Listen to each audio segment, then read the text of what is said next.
welcome to Ready Set RC, and today we have the Team Corally Jambo. Yes, I just love saying that. We have the Jambo up. We're gonna do an overview of this truck, not so much an unboxing. I think you guys have seen a couple videos out there. There's not too many, but there is a few videos out there on the Jambo. First up, I just want to talk about the controller. It's the same controller that we had on the Kronos V2. I won't go too far into it. If you guys want to know more about it, please do check out the Kronos V2 video, but it's the S2R controller. You have several trim settings on it. You have a steering trim, throttle trim, you have throttle reverse, steering reverse. There is a dual rate on here as well. It's a foam wheel, takes 4 AA's. As you guys can see already, I have it labeled up with the Jambo on the bottom. Feels really good in the hands, guys, and it is, for my size hands, it is very good in driving it one hand, no issues there. I really do enjoy this controller. I ripped it around with my Kronos V2, and I do like it. I like the feel.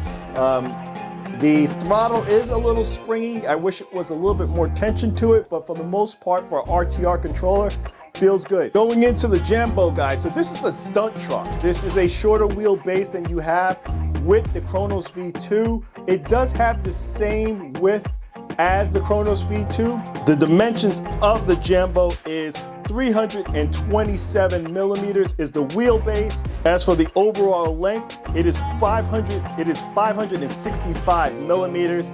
As for the width of the truck, it's 455 millimeters. And the height of this truck is 210 millimeters. Team Corally is stating that this is a 60-mile-per-hour truck. If it's anything like the Kronos, I can swear by it because my Kronos was able to hit 61 miles per hour. Regarding the body, guys, similar to the other Team Corally vehicles, the body pins are tethered to them.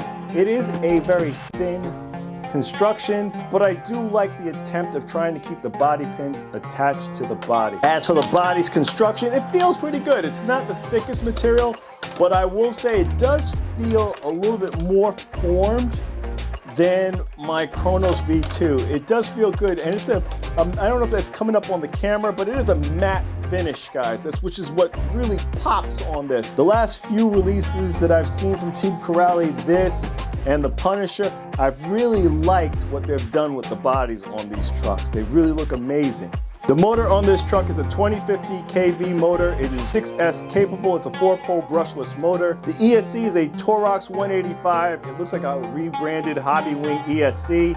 It is 4S to 6S capable. You have XT90 connections coming off of there, but they do also supply a loop back if you want to run one battery. And as for the servo on this, it is a high torque, high voltage digital servo with metal gears, and it's a 25 kilogram servo. Rubber sealed ball bearings all throughout this truck. The electronics on this truck, guys, they are stating it is splash proof, so I would not go too crazy when it comes to water on this truck. No submersions. Going through this from front to back, you have aluminum bodied shocks with a metal shock cap.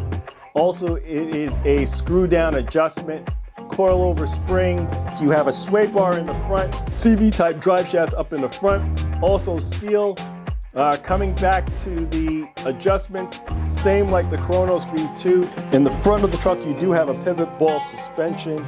Going up to the steering, the Ackerman bar, guys, is a 3mm 7075 aluminum. You have a servo saver going in here. A metal servo horn is also in this truck. The spur gear in this is a hardened steel. The center differential is a metal casing on it. You have an adjustable battery tray, composite chassis braces in the front and in the rear, aluminum bodied shocks with a metal shock cap also in the rear.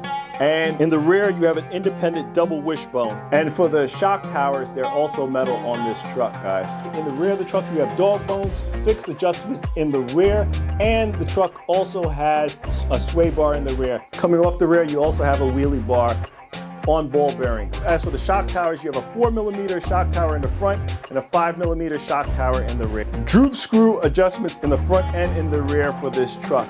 As for the chassis, you have a metal chassis with skid plates in the front and in the rear on this truck. Hexes on this truck are 17mm hexes. But that's it, guys. Not going to hold you up too much on this. As I said, it was going to be a quick overview of the Team Corally Jambo. Really want to get this thing out, get it in some dirt, see what it can do, and show you guys what's the potential of the Jambo out there. But please like, comment, and subscribe. Share the videos, guys, out there. That's what gets the channel known. A lot of people get to see it. But what I'm seeing is a lot of people watching the channel, but not a lot of people are subscribed. So hit that subscribe button on the way out. Check us out on Instagram for our latest posts to the channel. This is Ready Set RC, signing out. Thanks again, guys.